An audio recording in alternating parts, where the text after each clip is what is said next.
अब तो वे अपनी शादी का सपना भी देखने लगे थे। रमेश अपने घर का इकलौता चिराग था। उसकी माँ की रमेश के अतिरिक्त कोई संतान नहीं थी। बड़े लाड प्यार से पाला था अपने बेटे को। वो अपने सारे सपने इकलौते बेटे के इर्द गिर्द ही बुनती रहती थी। उसे अपने बेटे से बहुत प्यार था। रमेश अपनी माँ की आंखों का तारा था।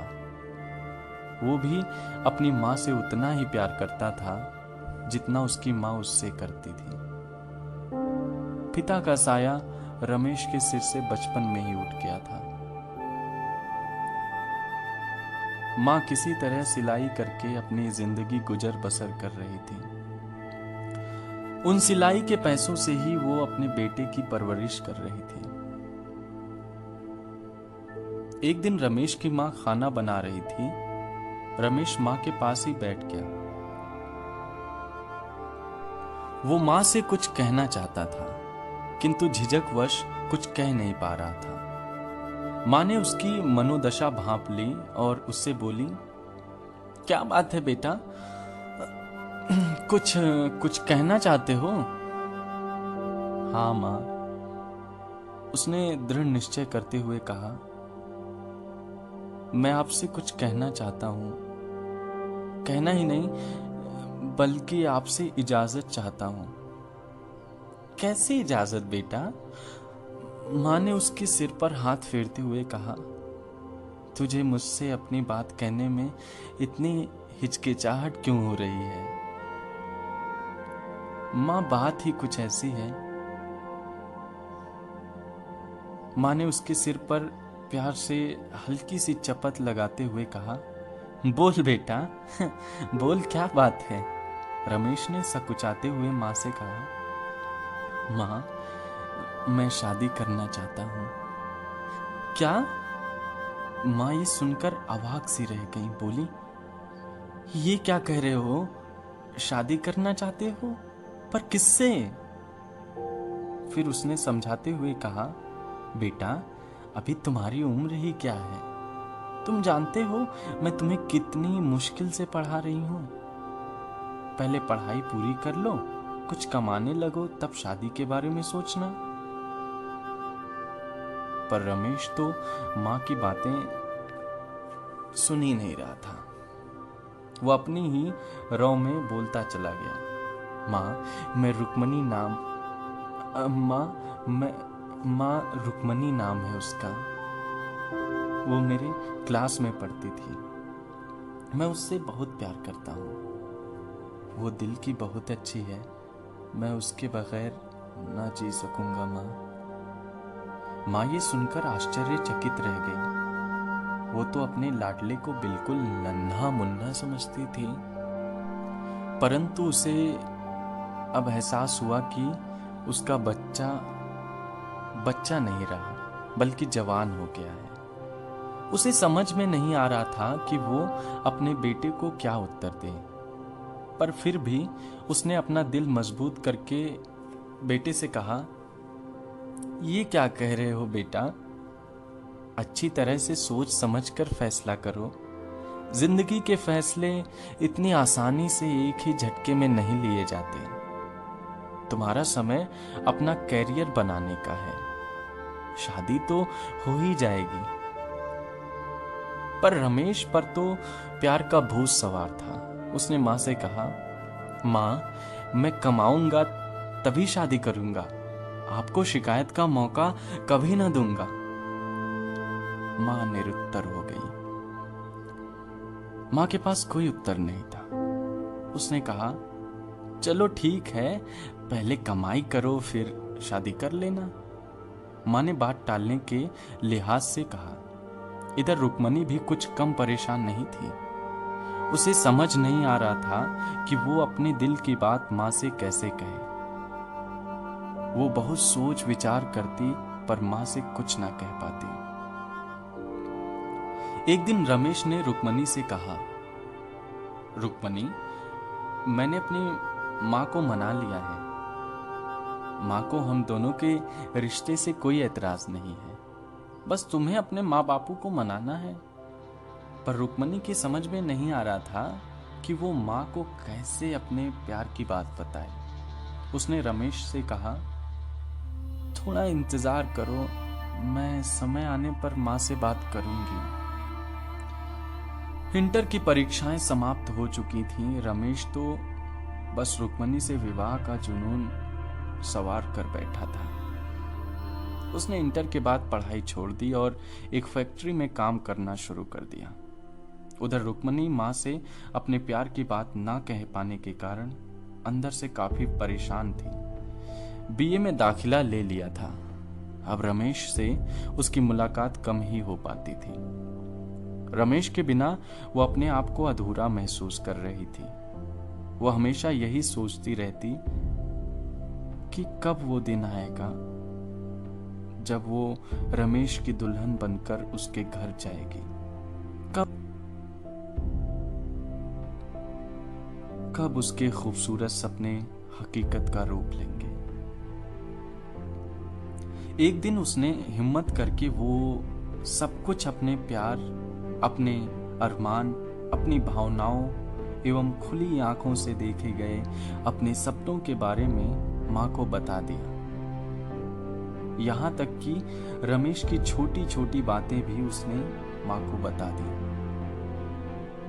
माँ सब सुनकर हतप्रभ रह गई। उसने रुक्मणी से कहा, ये क्या कह रही है तू? रुक्कू, तुझे पता भी है कि तू क्या बोले जा रही है? ये सब सुनकर तेरे पिता तुझे मार ही डालेंगे और मेरा भी जीना दूभर कर देंगे। तो अपने मन से रमेश का भूत उतार दे, मन लगाकर पढ़ाई पर ध्यान दे। तू क्षत्रिय है और रमेश यादव। तेरे पिता इस रिश्ते को स्वीकृत कभी नहीं करेंगे। पर माँ की बात सुनकर रुक्मणी ने माँ से कहा, माँ, चाहे कुछ भी हो जाए मैं रमेश से ही ब्याह करूंगी। मैं उसे बेहद प्यार करती हूँ और वो भी मुझे बहुत चाहता है। मैं उसके बिना जीने की कल्पना भी नहीं कर सकती। हाँ, यदि बापू ने रमेश से ब्याह की अनुमति नहीं दी तो मैं जीवन भर कुंवारी बैठी रहूंगी, पर किसी अन्य से विवाह नहीं करूंगी। एक बार फिर वो बोली, माँ, किसी भी तरह बापू को मना लो। बापू आपकी बात कभी ना टालेंगे। माँ तो ये सब सुनकर सकते में थी। उसे समझ नहीं आ रहा था कि वो क्या करे। एक और बेटी का प्यार, दूसरी ओर अपनी ऋणवादी विचारधाराओं वाले उसके कड़क मिजाज पति। उन दोनों के बीच वो अपने आप को कर्तव्य विमोड़ सी पा रही थी।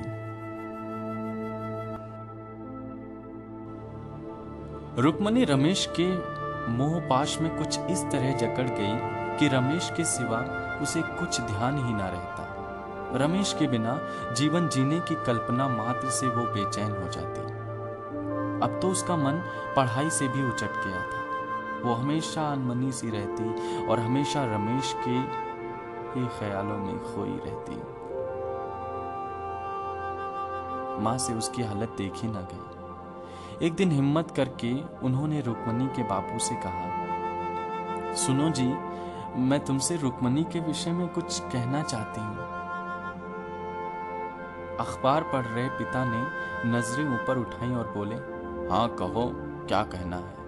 क्या कहना चाहती हो रुक्कू की माँ? रुक्मणी की माँ ने रुक्मणी के बापू का मूड सही समझकर कहना प्रारंभ किया, रुक्कू के बापू, मैं रुक्कू के विषय में काफी चिंतित हूँ। रुक्कू ने इंटर कर लिया है, अब वो बड़ी हो गई है। अच्छा होगा कि अब उसका ब्याह कर दिया जाए। रुक्मणी के पिता बोले, तो इसमें चिंता की क्या बात है? एक ना एक दिन तो सभी लड़कियों को ब्याह कर पराए घर जाना होता है। हमारी रुक्कू भी एक दिन ब्याह कर अपने पति के घर चली जाएगी। हाँ, तब हम दोनों अकेले रह जाएंगे और ये घर हमें काटने को दौड़ेगा। काश हमारा एक बेटा भी होता तो हम बहू ब्याह लाते और हमारा घर अकेलापन से मुक्त हो जाता। पर बेटी तो पराया धन ही होती है, जो एक दिन ब्याह कर मायके छोड़ ससुराल चली जाती है। तुम तनिक भी चिंता मत करो, मैं जल्दी ही कोई अच्छा लड़का देखता हूँ। अच्छा लड़का नजर में आते ही रुक्मणी के ब्याह की बात चलाऊंगा। तब तक उसे अपने बीए की पढ़ाई पूरी कर लेने दो। तब माँ ने डरते हुए कहा, बात कुछ और ही है रुक्मणी के बापू। एक लड़का है मेरी नजर में, रमेश नाम है उसका। वो एक फैक्ट्री में काम करता है, ठीक ठाक कमा लेता है। अपना रुक्कू को वो हमेशा खुश रखेगा। दोनों एक दूसरे को बहुत चाहते हैं। बस एक अड़चन है, लड़का अपनी बिरादरी का नहीं है, यादव बिरादरी का है। पर आजकल तो गैर बिरादरी में विवाह करना आम बात हो गई है। क्या गैर बिरादरी में ब्याह? तुमने सोचा भी कैसे रुक्कू की मां? ऐसा कभी नहीं हो सकता। मैं अपनी रुक्कू का ब्याह गैर बिरादरी में नहीं करूंगा। कुछ खींच भरे लहजे में रुक्मणी के बापू ने कहा। मां ने बहुत समझाने का प्रयास किया, बेटी के अरमानों की दुहाई भी दी, किंतु रुक्मणी के बापू ने कहा, मैं ऐसा हरगिज ना होने दूंगा। मैं बेटी का मर जाना पसंद करूंगा, किंतु उसका विवाह दूसरे गोत्र में ना होने दूंगा। पिता की बात जब मां ने बेटी को बताई तो उसका चेहरा उतर गया। उसकी आशाएं निराशाओं में बदल गईं। वो समझ चुकी थी, यदि बापू ने किसी बात के लिए एक बार ना कह दिया तो ब्रह्मा जी भी पृथ्वी पर आकर उसे हाँ में नहीं बदलवा सकते। उसे अपने सपने टूटते दिखाई देने लगे।